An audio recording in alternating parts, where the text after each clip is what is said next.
The live TV, सच सबसे आगे। पूरी भारतीय जनता पार्टी रात दिन लगी रहती है कि कैसे नेहरू जी का जो चरित्र है उसका हनन किया जाए, कैसे जो नेहरू जी का कद है उसको कहीं ना कहीं पीछे छोड़ा जाए, कैसे नेहरू जी की छवि को धूमिल किया जाए। रात दिन नेहरू जी का भूत भारतीय जनता पार्टी को सताता रहता है। नेहरू जी की छवि को आज इतने सालों के बाद, इतने दशकों के बाद भी धूमिल करने का प्रयास बीजेपी का आईटी सेल रात दिन करता रहता है। मोदी जी भी पीछे नहीं हटते हैं बड़ी बड़ी बातें कहने के लिए। कहने में नेहरू जी के संदर्भ में जब बात की जाती है तो ये कहीं ना कहीं वो अपने आप को नेहरू जी से बड़ा प्रोजेक्ट करने में लगे रहते हैं। पर अब एक बार फिर से अंतर्राष्ट्रीय धरती के ऊपर, अंतर्राष्ट्रीय पटल पे, विदेशी धरती पर नेहरू जी को याद करके ऑस्ट्रिया के चांसलर ने मोदी जी और पूरी भारतीय जनता पार्टी को बहुत ही बड़ा संकट में डाल दिया। मैं इसलिए कह रहा हूं कि जो जॉइंट प्रेस कॉन्फ्रेंस थी या जॉइंट जो स्टेटमेंट जारी किया जा रहा था, एड्रेस किया जा रहा था, उसमें नेहरू जी के सामने ऑस्ट्रिया के चांसलर ने ये बात बोली कि हमारी आज़ादी में बहुत बड़ा योगदान पंडित नेहरू का है, जवाहरलाल नेहरू का है। आप सोचिए क्या गुजरी होगी, क्या बीती होगी वो मोदी जी पर जो कहीं ना कहीं नेहरू जी के नाम को मिटाने में पूरी भाजपा के साथ लगे रहते हैं। विनोद कापड़ी साहब ने इसके ऊपर लिखा है और बहुत से लोगों ने लिखा है, लेकिन मैं कापड़ी साहब का पढ़ के सुनाता हूं ताकि आपको समझ में आए विषय क्या है। फिर रुकिएगा। ऑस्ट्रिया में एक बहुत बड़ी बात फेंकी गई है जिसका अगर आप सोचेंगे आपका दिमाग उड़ जाएगा कि ये कैसे संभव है जो बात कही गई है। विनोद कापड़ी साहब ने लिखा है, नेहरू नेहरू नेहरू, जिस नेहरू से मोदी को चिढ़ है, मोदी को उन्हीं की तारीफ सुननी पड़ी। ऑस्ट्रिया चांसलर कार्ल नेहमर ने मोदी के सामने कहा, वर्ल्ड वॉर 2 के बाद ऑस्ट्रिया को 1955 में आज़ादी दिलाने में प्रधानमंत्री नेहरू का बड़ा योगदान है। आप सोचिए कि क्या बीती होगी, क्या गुजरी होगी जब ये बात कही गई होगी। मैं सुनाता हूँ, आप देखिए। रिलेशनशिप ऑफ ट्रस्ट, मैं इसको लगाऊंगा तो कॉपीराइट आ जाएगा। 1950s में इंडिया और ऑस्ट्रिया एक इम्पॉर्टेंट पार्टनर थे। जो सपोर्ट जो हमें मिला भारत की तरफ से, ये देखिए, चेहरा देखिए, मैं तो दिखाता हूँ आपको, अब देखिएगा, चेहरा देखिएगा। यार यहाँ भी नेहरू जी का भूत जो है नहीं छोड़ रहा।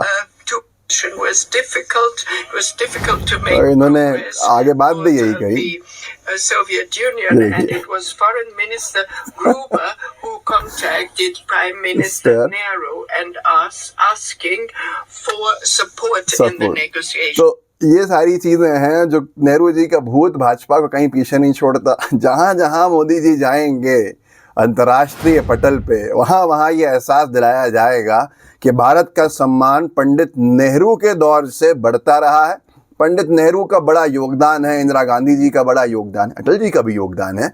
पर जो भाजपाई मिटाने में लगे रहते हैं पिछले प्रधानमंत्रियों के योगदान को और ये कहते नहीं थकते हैं कि मोदी जी ने अंतर्राष्ट्रीय स्तर पर डंका बजवाया। भैया डंका वंका नहीं बजा है, लंका लगी है, मैं कहना नहीं चाहता, लेकिन असली अगर डंका बजाया था तो वो भारत जहाँ पे एक सुई नहीं बनती थी, उस दौर में नेहरू जी को ये देश की कमान मिली थी। और नेहरू जी ने इस देश को कहाँ से कहाँ ले जाने के लिए एक सपना देखा। 5 प्लान्स के माध्यम से तमाम चीज़ों की स्थापना हुई, उन सब के माध्यम से IIM, IITs, DRDO सब चीज़ें बनी, भाखड़ा नंगल डैम वो सब बना जो भारत को आज तक ज़रूरत पड़ती है। और नेहरू जी के नेतृत्व में हम अंतर्राष्ट्रीय पटल पे आगे बढ़े कि आज ऑस्ट्रिया का चांसलर भी खड़े होकर ये कह रहे हैं कि नेहरू जी ने हमारी बड़ी सहायता करी, उनका बड़ा योगदान है हमारे देश की आज़ादी में। सोवियत यूनियन के का क्या असर था उस वक्त, भारत अगर ऑस्ट्रिया को आज़ाद करने में लगा था, आज़ाद कराने में लगा था, तो आप सोचिए क्या कद होगा। आप ने बहुत सुना होगा कि रूस के बारे में कि साहब रशिया जो फेकम फाकी की थी कि रशिया और यूक्रेन का युद्ध रुकवा दिया मोदी जी ने, कितना भारी बैकफायर किया था उस पूरे के पूरे विज्ञापन ने। लेकिन वाकई में 1955 में नेहरू जी ने मध्यस्थता की थी और उस मध्यस्थता के बाद ऑस्ट्रिया को स्वतंत्र कराने में एक बड़ा योगदान दिया था। आप खुद सोचिए कि आज चांसलर जो हैं वो मोदी जी के सामने ये बात बोल रहे हैं कि मध्यस्थता क्या होती है। हमने दुनिया को दिखाया था हमारी लीडरशिप को, और आज हम क्या देख रहे हैं ये आप सब जानते हैं। तुलना कर सकते हैं, मैं बोलूँगा नहीं उसको। आज भी दुनिया भारत को नेहरू जी के नाम से जानती है। आज भी दुनिया में नेहरू जी जाने जाते हैं। तब गोदी मीडिया नहीं था, तब सोशल मीडिया भी नहीं था, तब व्यक्ति का कद था, व्यक्ति की बातचीत थी, व्यक्ति का बात रखने का तरीका था, मुद्दों के ऊपर हस्तक्षेप करने की क्षमता थी, और वो पॉलिटिकल विल थी जो गोदी मीडिया के बिना, सोशल मीडिया के बिना आज भी जीवित रखे हुए उस नाम को। तो ये एक बड़ा विषय है कि कहीं पर भी जाएंगे नेहरू जी को पाएंगे। कभी कोई राष्ट्राध्यक्ष मोदी जी से महात्मा गांधी जी की तारीफ करता है, कभी कोई राष्ट्राध्यक्ष नेहरू जी की तारीफ करता है। सोच सकता है, समझ सकता है, तकलीफ होती होगी, लेकिन ये भी एक बड़ा विषय है। जो उन्होंने कहा है उसका हिंदी अनुवाद की संदीप करके है, उन्होंने लिखा है कि 1953 जो चांसलर ने कहा है उसका अनुवाद है, 1953 में ऑस्ट्रिया को वार्ता में कठिनाइयों का सामना करना पड़ रहा था। तब हमने भारत के प्रधानमंत्री पंडित नेहरू से संपर्क किया, जिन्होंने यूएसएसआर मतलब सोवियत संघ जो था उसके साथ शांति संधि करने में हमारी बहुत मदद की, और 1955 में ये समझौता संपन्न हुआ। मोदी जी के बारे में उन्होंने ये कहा। मोदी जी ने तो वहाँ नेहरू जी के बारे में ये कहा, मोदी जी ने जाके ऑस्ट्रिया को ऑस्ट्रेलिया बोल दिया कि ये मेरा पहला दौरा है ऑस्ट्रेलिया का, और वहाँ लोगों को चिल्ला के कहना पड़ा ऑस्ट्रेलिया नहीं ऑस्ट्रिया। सुनना चाहेंगे? सुन लीजिए।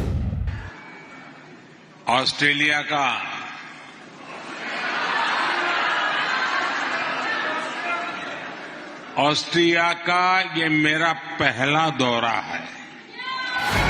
वहां पर जाके ये भी कह दिया। आप खुद सोचिए कि नेहरू सम्मान दिला रहे थे और मोदी जी क्या कर रहे हैं, आपको सोचना पड़ेगा। ऑस्ट्रिया को ऑस्ट्रेलिया कह रहे हैं, और ये कहकर आए हैं कि उन्होंने ऑस्ट्रिया में कहा कि हमने पिछले 10 सालों में हर हफ्ते एक नई यूनिवर्सिटी खोली है। हर हफ्ते एक नई यूनिवर्सिटी खोली है भैया मोदी सरकार ने 10 सालों में। पिछले 10 सालों में मोदी जी का कहना है कि उनकी सरकार ने ऑस्ट्रिया के लोगों से, ऑस्ट्रिया में भारतीय मूल के लोगों से, इंडियन डायस्पोरा से, कि हर हफ्ते एक नई यूनिवर्सिटी खोली है। अब आप सोचिए, इतने ब्रेक करके भाविका कपूर ने लिखा है कि इस हिसाब से एक वर्ष के हफ्ते 52 हैं, 10 सालों के हफ्ते 520 हैं। क्या 10 साल में देश में 520 यूनिवर्सिटीज़ खुल गई हैं? क्या ये 520 यूनिवर्सिटीज़ चालू हैं? क्या उन 520 यूनिवर्सिटीज़ में बच्चे पढ़ रहे हैं? क्या देश का शिक्षा मंत्रालय इन 520 यूनिवर्सिटीज़ के नाम, पते और बच्चों की संख्या बता सकता है? देश के प्रधानमंत्री पद पर बैठकर विदेश में इस प्रकार का झूठ बोलना कितना ज़्यादा शर्मनाक है।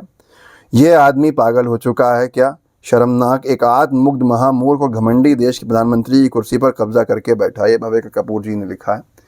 सख्त है लेकिन सच है।